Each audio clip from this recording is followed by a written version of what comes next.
दोस्तों, अगर आपके बैंक अकाउंट में अभी मान लीजिए 10,000 रुपए हैं या 1 लाख रुपए हैं या 5 लाख रुपए हैं और आप चाहते हैं कि इस पैसे को आप काम पे लगाएं, डेली इनकम अगर आप इस पैसे से कमाना चाहते हैं वो भी ऑलमोस्ट जीरो रिस्क पे, तो ये वीडियो आपके लिए बहुत इंपॉर्टेंट वीडियो है, क्योंकि इस वीडियो में मैं बात करने वाला हूं ओवरनाइट म्यूचुअल फंड्स की। ओवरनाइट म्यूचुअल फंड्स क्या होते हैं, इनको कब यूज करना चाहिए, इनमें इन्वेस्टमेंट का सही तरीका क्या है, इनमें रिटर्न्स बनते हैं कि नहीं बनते, ये सेफ हैं कि नहीं है, लिक्विड म्यूचुअल फंड्स और ओवरनाइट म्यूचुअल फंड्स में डिफरेंस क्या है, कब किस फंड को यूज करना है, इन सारी बातों को पूरे लाइव एग्जांपल के साथ डिटेल में समझाने वाला हूं। और सबसे बड़ी बात, इस वीडियो को पूरा देखने के बाद आप हो सकता है कन्विंस हो जाएं कि आपको अपना पैसा बैंक अकाउंट में नहीं रखना चाहिए, उसको मूव कर लेना चाहिए, जिससे कि आपके बढ़िया रिटर्न्स बने और आपकी रिस्क भी ऑलमोस्ट जीरो के बराबर हो। अगर आप मुझे नहीं जानते हैं तो मेरा नाम है राहुल जैन, मैं हूं एक सभी रजिस्टर्ड रिसर्च एनालिस्ट।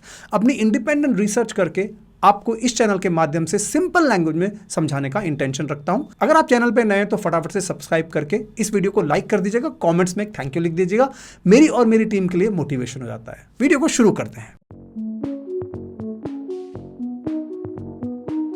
सबसे पहला पॉइंट, ओवरनाइट फंड्स को यूज कब करना है, बहुत इंपॉर्टेंट है। अगर आपने गलत जगह पे गलत इंस्ट्रूमेंट का यूज कर लिया ना तो आपकी वेल्थ नहीं बनेगी। तो ओवरनाइट म्यूचुअल फंड को यूज करने के 3 यूज केसेस हैं, 3 एग्जांपल्स हैं। पहला है कि मान लीजिए आपके बैंक अकाउंट में भी पैसा पड़ा है और आपको यह मालूम है कि कुछ दिनों बाद मुझे इस पैसे की जरूरत पड़ने वाली है। चाहे तो मान लीजिए आप घर खरीदना चाहते हैं तो आपको डाउन पेमेंट के लिए पैसा देना पड़ेगा, लेकिन आपको एग्जैक्टली ये नहीं पता कि कब वो पैसे की जरूरत पड़ेगी। ठीक है, अब उस पैसे को आप कहां लगाएंगे? आप उस पैसे को ओवरनाइट म्यूचुअल फंड्स में पार्क कर सकते हैं। उसके बेनिफिट क्या है?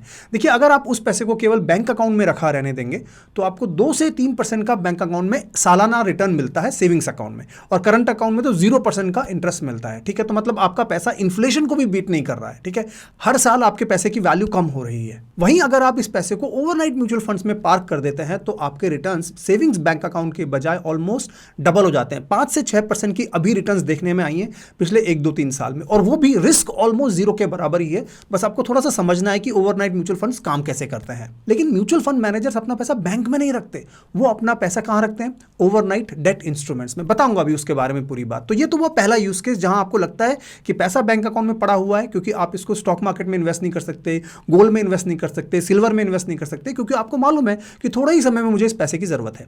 दूसरा यूज केस आता है स्टॉक मार्केट इन्वेस्टर्स के लिए। अब मान लीजिए आपने कोई स्टॉक बेचा, अभी उसका पैसा आपके डीमैट अकाउंट में आ गया। अब डीमैट अकाउंट में आपको 0% इंटरेस्ट मिलता है, वो पैसा वहां पड़ा रहेगा थोड़े समय के लिए। अब जब तक आप नया स्टॉक ढूंढोगे इन्वेस्टमेंट के लिए, वो पैसा आपका आइडल पड़ा हुआ है, उस पर आप कोई कमाई नहीं कर रहे। आप उस पैसे को भी ओवरनाइट म्यूचुअल फंड्स में पार्क कर सकते हो और उस दौरान के लिए 5 से 6% के एनुअल रिटर्न्स आप जनरेट कर सकते हो। तीसरा यूज केस आता है इमरजेंसी फंड के लिए। मान लीजिए आपने इमरजेंसी फंड बनाना है तो उसके लिए भी ओवरनाइट म्यूचुअल फंड्स को यूज किया जाता है। उसके लिए लिक्विड म्यूचुअल फंड्स को भी यूज करते हैं। दोनों में डिफरेंस भी अभी समझाने वाला हूं मैं, लेकिन ये 3 यूज केसेस हैं और तीनों यूज केसेस में एक बात सिंपल है, एक बात कॉमन है। क्या बात है? कि आपको शॉर्ट टर्म के लिए पैसे इन्वेस्ट करने हैं और आपको ये नहीं मालूम कि एग्जैक्टली इस डे को आपको पैसे चाहिएंगे। ठीक है, तो इसी वजह से ओवरनाइट म्यूचुअल फंड्स का यूज होता है। Overnight mutual fund long term investment नहीं है, ये आपको 10-12% निफ्टी के जैसे रिटर्न्स देने की इसकी काबिलियत नहीं है, बट हाँ ऑलमोस्ट ये जीरो रिस्क के साथ आता है। देखो, फाइनेंस में हम कभी ये नहीं कहते कि किसी चीज की 0% रिस्क है, ये कह ही नहीं सकते हम। ओके, इसीलिए मैं बार बार ऑलमोस्ट जीरो रिस्क लेके चल रहा हूं, लेकिन जब मैं आपको समझाऊंगा कि ओवरनाइट म्यूचुअल फंड्स होते क्या है, आपको इजीली समझ में आ जाएगा कि एक्चुअली में इसमें रिस्क बहुत ही कम है। अब समझते हैं कि ओवरनाइट म्यूचुअल फंड्स एक्चुअली में होते ही क्या हैं। इनफैक्ट मैं आपको लाइव एग्जांपल दिखा देता हूं। आप मेरे स्क्रीन पे देखिए, आईसीआईसीआई प्रूडेंशियल ओवरनाइट फंड, कोई रिकमेंडेशन नहीं है, एग्जांपल है सिर्फ। अब देखिए, ओवरनाइट फंड्स ने कहां इन्वेस्ट करना होता है? 95.14% ऑफ द एसेट्स इन्होंने कहां डाली हुई हैं? Traps and net current assets में। अब ये ट्रैप्स क्या होती हैं, इसको मैं अगले 1 मिनट में समझाऊंगा और आपको इतना क्लियर हो जाएगा ट्रैप्स का कॉन्सेप्ट, आप बोलोगे राहुल भाई कभी भूलूंगा ही नहीं। अगर नींद में भी कोई उठा के पूछ रहे ना ट्रैप्स क्या होता है, आप बोलोगे ट्रैप्स ही होता है। ठीक है, होता क्या है ट्रैप्स? बहुत सिंपल लैंग्वेज में समझते हैं, क्योंकि इसी के ऊपर आपके ओवरनाइट म्यूचुअल फंड्स की सेफ्टी टिकी हुई है। ठीक है, ये मान लीजिए आप ये हो, आपने अपना पैसा बैंक से निकाला और आपने ओवरनाइट म्यूचुअल फंड में डाल दिया। अब ओवरनाइट म्यूचुअल फंड का एक मैनेजर है, वो क्या करेगा? वो बहुत स्मार्ट बंदा है। वो ये करेगा, वो आपने जो पैसा डाला है ना, इसको आगे बैंक्स को लोन दे देगा। राहुल भाई क्या बात कर रहे हो, बैंक्स तो लोन देती हैं, बैंक्स लोन लेंगी क्यों? बैंक्स लोन इसलिए लेंगी कि आरबीआई की रिक्वायरमेंट्स होती हैं कि हर बैंक को ओवरनाइट हर दिन क्लोजिंग के वक्त मिनिमम कैपिटल मेंटेन करके रखनी पड़ती है। आरबीआई की रेगुलेटरी रिक्वायरमेंट है। कभी कभी होता क्या है, बैंक्स के पास ना कैपिटल की शॉर्टफॉल हो जाती है, एक रात के लिए उनको पैसा चाहिए होता है बस केवल, ठीक है। उसके लिए ये रिक्वायरमेंट है बैंक्स को, वो बैंक जाके मार्केट में ढूंढती है, भाई ओवरनाइट के लिए हमें पैसा दे दो। हम ज्यादा समय के लिए पैसा नहीं लेना चाहते क्योंकि हमें इंटरेस्ट पे करना पड़ेगा, हमें केवल ओवरनाइट के लिए पैसा चाहिए, ठीक है। अब यहां पर ओवरनाइट म्यूचुअल फंड मैनेजर क्या बोलता है ना कि मेरे पास पैसा है, मैं वो आपको पैसा लोन पे दे दूंगा, लेकिन क्या गारंटी है कि बैंक ये पैसा वापस करेगी कि नहीं? कहीं बैंक डूब गई तो क्या होगा? पैसा आपने लगाया ओवरनाइट म्यूचुअल फंड में, आपका पैसा डूब जाना चाहिए। लेकिन इसीलिए बैंक्स क्या बोलते हैं कि भाई ओवरनाइट म्यूचुअल फंड मैनेजर आप टेंशन मत लो, ये ट्रेजरी बिल्स हैं, टी बिल्स हैं, जिनको हम टी बिल्स कहते हैं, ट्रेजरी बिल्स हैं, हम इनकी गारंटी दे रहे हैं, आप ये ले लो, हमारे पास ये बिल हैं जो गवर्नमेंट के हैं, गवर्नमेंट के बॉन्ड्स हैं ये ट्रेजरी बिल्स, तो इनमें तो डिफॉल्ट नहीं होगा। अगर हम डिफॉल्ट कर जाएं तो ये बॉन्ड्स आपके नाम हो गए, ठीक है। तो ये ओवरनाइट म्यूचुअल फंड मैनेजर बहुत सेटिस्फाइड रहता है कि ठीक है यार, मेरी तो रिस्क बिल्कुल जीरो है, क्योंकि मैंने एक तरह से गारंटी टी बिल ले लिए, अगर ये बैंक पैसा नहीं देगी तो मैं सुबह ही टी बिल्स को बेच दूंगा और अपना पैसा ले लूंगा, ठीक है।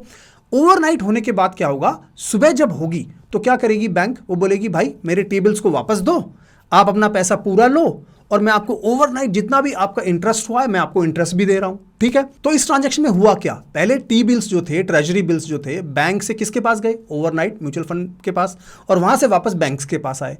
इसीलिए इसको कहते हैं traps, treasury bill repurchase system, ठीक है। सिंपल है ट्रैप्स, क्योंकि टी बिल्स का रीपर्चेज हुआ है, राइट, इसीलिए इनको ट्रैप्स कहते हैं।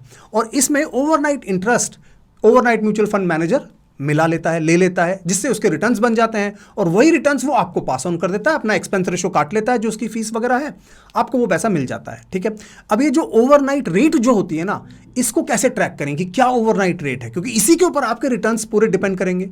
तो निफ्टी वन डे इंडेक्स एक होता है, वो वन डे इंडेक्स जिस तरह से मूव करेगा, उसके जो भी रिटर्न्स होंगे वही रिटर्न, ऑलमोस्ट वही रिटर्न आपको मिलेंगे, माइनस एक्सपेंस रेशियो और थोड़ा बहुत इधर उधर, ठीक है। तो ये हुआ ट्रैप्स का कॉन्सेप्ट कि आपका पैसा लग कहाँ रहा है। अब चूंकि आपका पैसा बैंक्स को जा रहा है लोन्स की तरह पे ओवरनाइट के लिए, तो ये तो सेफ पैसा है क्योंकि टी बिल से बैक्ड है, इसमें डिफॉल्ट के चांसेस बहुत कम है, जीरो के बराबर है, अगर है भी तो उसके पीछे टी बिल्स की गारंटी है। तो इसका मतलब ये तो साफ हो गया कि आपका पैसा सेफ है। अब इसमें और भी बहुत सारी चीज़ें जो मैंने आपको नहीं बताई हैं, जैसे इसमें CCIL इन्वॉल्व होता है वगैरह वगैरह, मुझे कॉम्प्लिकेशन नहीं चाहिए था, मैंने आपको एज ए स्टोरी एक सिंपल लैंग्वेज में समझा दिया। अगर समझ में आ गया ना तो वीडियो को लाइक कर दो, कमेंट्स में ये भी लिख दो राहुल भाई समझ में आ गया है हमें अच्छे से टी बिल्स का, ट्रैप्स का कॉन्सेप्ट क्या है। अगर समझ में नहीं आया, कोई अभी भी डाउट है, तो क्वेश्चन में लिखो, कमेंट में लिखो, मेरा ये क्वेश्चन है भाई, मुझे अभी भी समझ में नहीं आया, ठीक है। उम्मीद करता हूँ कॉन्सेप्ट समझ में आ गया होगा। अब देखो इससे होता क्या है, अगर आप म्यूचुअल फंड सही है की वेबसाइट पर जाओगे तो आपको पता लगेगा कि ओवरनाइट म्यूचुअल फंड्स सबसे सेफेस्ट डेट म्यूचुअल फंड है। देखो डिफॉल्ट रिस्क लोएस्ट है, डिफॉल्ट क्या होगा इसमें, होने के चांसेस ही नहीं है। इंटरेस्ट रेट रिस्क भी बहुत कम है, क्योंकि इंटरेस्ट रेट क्या मूव होगी, ओवरनाइट के लिए तो आपने फंड्स दिए हैं, उसमें क्या जो इंटरेस्ट रेट आपको तय हुई है वही मिलेगी, ठीक है। और लिक्विडिटी रिस्क भी इसमें बहुत कम है, क्योंकि आप इनको जाके जब चाहे रिडीम कर सकते हो, वो भी दिखाऊंगा मैं अभी थोड़ी देर में, ठीक है। तो ये हुआ इसकी सेफ्टी, लोएस्ट रिस्क है, ये पूरी बात आपको समझ में आनी चाहिए। अब बात करता हूं रिटर्न्स की, ये बहुत इंपॉर्टेंट है, आपको समझना पड़ेगा कि रिटर्न्स कैसे बनेंगे इसमें। अब आता है नेक्स्ट पॉइंट की इसके रिटर्न्स क्या है, पास्ट रिटर्न्स क्या है, अभी के रिटर्न्स क्या है, क्या इसकी पोटेंशियल है, कैसे जाने की कितना रिटर्न बनने वाला है, पूरा समझाऊंगा। अब मेरे स्क्रीन पे देखिए, जैसा मैंने आपको अभी बताया कि Nifty one day rate index है ना, इसको आपको ट्रैक करना है। अगर आपको ये देखना है कि ओवरनाइट के कितने अभी रिटर्न्स बन सकते हैं, ठीक है। 2011 में 7.2% के एनुअल रिटर्न्स, 12-13 में 8.3 8.4% के रिटर्न्स, उसके बाद यहाँ पर रिटर्न्स घटते हुए 2020 में केवल 3%, ओके। उसके बाद रिटर्न्स अभी बढ़ते हुए 6.8 6.7% वगैरह। अब ये जो रिटर्न्स हैं ये वेरी करते हैं बहुत सारे फैक्टर्स पे। One of the important factor है कि आरबीआई की रेट्स वगैरह क्या है, ठीक है। अब उन डिटेल्स में मैं नहीं जा रहा हूं, लेकिन आप simply Nifty one day rate index को ट्रैक कर लो, उससे आपको पता लग जाएगा। अब ये डेटा 2024 तक का है। अगर मैं आपको लेटेस्ट डेटा दिखाऊं तो यहां पर मैं टिकर टेप पे जाता हूं, there are 44 overnight mutual funds, 44 overnight mutual funds आप मेरे स्क्रीन पे देख सकते हो। उनके 3 इयर्स के एवरेज एनुअल रोलिंग रिटर्न्स क्या है, 7.15%, 6.99, 6.91, 6.79 and so on and so fourth. तो 6 से 7% के रिटर्न्स तो मुझे अभी दिख रहे हैं अगर मैं 3 साल के एवरेज रोलिंग रिटर्न्स को लेके चलूं, ठीक है। अब इतने रिटर्न्स आगे बनेंगे कि नहीं ये कहना बहुत मुश्किल है। देखो ये कभी भी कोई भी नहीं कहेगा, लेकिन एक बात तय है कि अगर आपका सेविंग्स बैंक अकाउंट है और उसमें 2% 3% आप ले रहे हो और उसमें भी टीडीएस कट जा रही है, यहाँ टीडीएस नहीं कटेगी, एटलीस्ट यहाँ पर आपको इनकम टैक्स पे करना पड़ेगा, उसके बारे में बात करूंगा, लेकिन आपको 6 से 7% के यहाँ एनुअल रिटर्न्स अभी देखने मिल रहे हैं। आपको सिंपली करना क्या है, अपना पैसा बैंक अकाउंट से हटा के ओवरनाइट म्यूचुअल फंड्स में लगाना है। अब क्वेश्चन आता है कि राहुल भाई इनमें इन्वेस्ट कैसे करना है। यहाँ पर देखो 44 ओवरनाइट म्यूचुअल फंड्स ऑलरेडी आपके स्क्रीन पे है, कैसे इनको सेलेक्ट करना है, इनमें कौन से अच्छे फंड्स हैं वगैरह वगैरह, सारी बातें डिटेल से समझाऊंगा जिससे आपको टोटली अनबायस्ड कमेंट्री मिल जाए और आपको मजा आ जाए। अभी तक वीडियो पसंद आ रहा है तो लाइक करते जाइएगा, कमेंट्स में थैंक यू लिख दीजिएगा। चलिए अब चलते हैं कि इनमें इन्वेस्टमेंट के ऑप्शंस क्या हैं। अब बात करते हैं कि ओवरनाइट म्यूचुअल फंड्स में इन्वेस्ट करने के क्या क्या ऑप्शंस हैं। टोटली अनबायस्ड कमेंट्री देने वाला हूं। इसके ना 3 ऑप्शंस हैं। पहला ऑप्शन क्या है, आप अपने किसी भी डीमैट अकाउंट, जीरोधा है, एंजल वन है, ग्रो है, वहाँ पे जाएं, ओवरनाइट म्यूचुअल फंड सेलेक्ट करें और उसमें इन्वेस्ट कर दें। इसमें प्रॉब्लम क्या है, इसमें 2 प्रॉब्लम है। पहली तो आपको पता होना चाहिए कि ओवरनाइट म्यूचुअल फंड सेलेक्ट कैसे करते हैं। अभी 44 म्यूचुअल फंड्स मैंने आपको दिखाए थे, अब उनमें कौन सा अच्छा है, कौन सा म्यूचुअल फंड बेकार है, अगर आपको इसकी समझ है तो आप कर सकते हो, समझ नहीं है तो क्या होगा, आप एक गलत ओवरनाइट म्यूचुअल फंड सेलेक्ट कर सकते हो। ठीक है। दूसरा प्रॉब्लम क्या है, दूसरा इसमें प्रॉब्लम है कि अगर आप किसी भी डीमैट अकाउंट से ओवरनाइट म्यूचुअल फंड में इन्वेस्ट करते हो तो आप जब रिडीम कराने जाओगे, जब अपना पैसा निकालने जाओगे तो आपको T+1 करना पड़ेगा। यानी मान लो आज आपने रिडम्पशन की रिक्वेस्ट डाली तो आपको अपना पैसा कब मिलेगा, T+1 पे, मतलब नेक्स्ट बिजनेस डे पे मिलेगा। ठीक है। जबकि बैंक्स में अगर ये पैसा रखा रहता था 24/7 आप कभी भी निकाल सकते हो अपना पैसा बैंक से, right. Digital banking, internet banking कर सकते हो वगैरह वगैरह सारे ऑप्शंस हैं। तो मुझे लगता है कि इस ऑप्शन में ये 2 लिमिटेशंस हैं। और एक इंटरेस्टिंग फैक्ट भी बताता हूं, बहुत लोग बोलते हैं ना लिक्विड म्यूचुअल फंड्स में, ओवरनाइट म्यूचुअल फंड्स में 50,000 की इंस्टेंट लिमिट होती है कि आप इंस्टेंट कभी भी विड्रॉ कर सकते हो। अगर आपने लिक्विड म्यूचुअल फंड या overnight mutual fund demat account से खरीदा है, चाहे वो जीरोधा का है, चाहे एंजल वन का है, चाहे ग्रो का, किसी का भी है, तो 50,000 रुपीज़ की जो इंस्टेंट विड्रॉल होता है ना, वो एप्लीकेबल है ही नहीं, वो मिलेगा ही नहीं आपको। ठीक है। लोगों को नहीं पता है, लोग ब्लाइंडली लिक्विड म्यूचुअल फंड्स या ओवरनाइट म्यूचुअल फंड्स खरीद लेते हैं और बाद में उनको लगता है यार मेरा पैसा निकलने में 1 दिन लग गया। और कई बार तो अगर फ्राइडे को रिक्वेस्ट डाली तो मंडे को पूरी होती है, वो 3 दिन का गैप आ जाता है। तो इसलिए मुझे नहीं लगता ये ऑप्शन कोई खास अच्छा ऑप्शन है। अगर आपको करना चाहें तो आपकी मर्जी, आप कर सकते हैं। इनफैक्ट ये मैंने टेस्ट भी करा था, कॉइन की वेबसाइट पे मैं गया था, वहाँ पर मैंने एक्सिस ओवरनाइट फंड में 100 रुपये डाल के देखा कि इसमें मुझे रिडीम करने में कितना समय लगता है। तो मुझे रिडीम इंस्टेंटली का तो बटन ही नहीं मिला, रिडीम का ऑप्शन मिला जो एक्जैक्टली नॉर्मल म्यूचुअल फंड्स के जैसे काम करता है, T+1 में पैसा आता है। ठीक है। मुझे ये लिमिटेशन इस ऑप्शन में लगी, अगर आपको भी लगी हो तो कॉमेंट्स में लिख देना कि राहुल भाई सही कह रहे हो, ऑप्शन 1 में लिमिटेशन तो है। ठीक है। अब आते हैं दूसरा ऑप्शन। दूसरा ऑप्शन क्या है कि आप किसी भी AMC की वेबसाइट पे जाओ डायरेक्टली। ठीक है।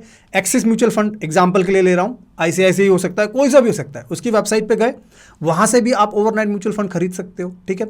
इसमें एक प्रॉब्लम है, एक प्रॉब्लम तो है कि आपको पता होना चाहिए कि कहां से खरीदना है, कौन सा म्यूचुअल फंड अच्छा है। ठीक है। दूसरा क्या है इसमें प्रॉब्लम, एक्चुअली दूसरा इसमें वो प्रॉब्लम जो थी ना 50,000 वाली, वो तो इसमें हट गई।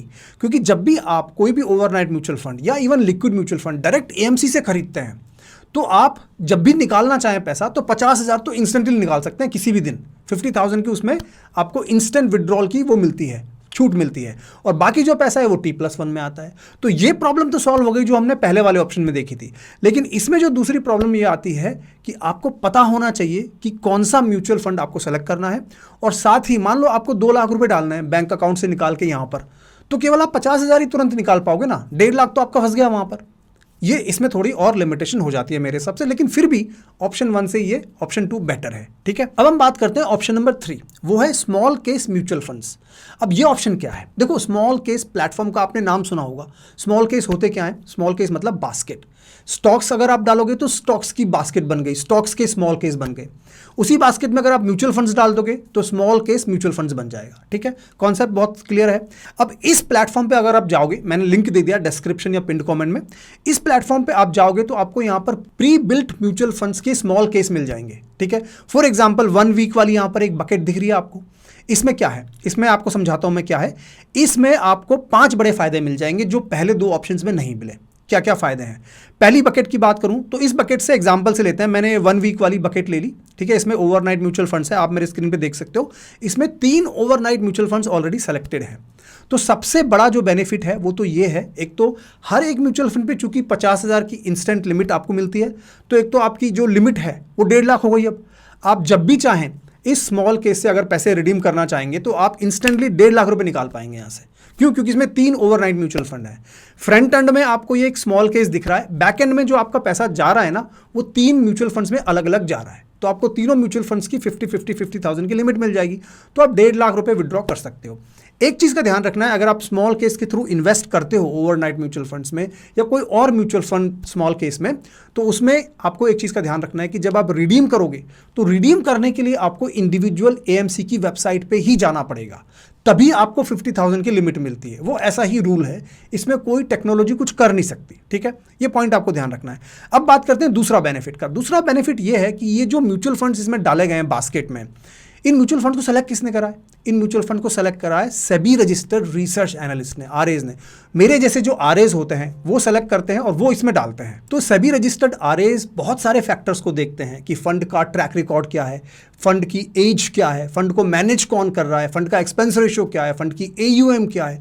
बहुत सारे फैक्टर्स को देख के ही फंड्स को केयरफुली चूज करते हैं। तो आपको वो काम नहीं करना कि कौन सा फंड बेटर है, कौन सा फंड बेकार है। सेबी रजिस्टर्ड आरएज ने वो फंड्स चूज करें। तो ये दूसरा बेनिफिट मिल गया आपको।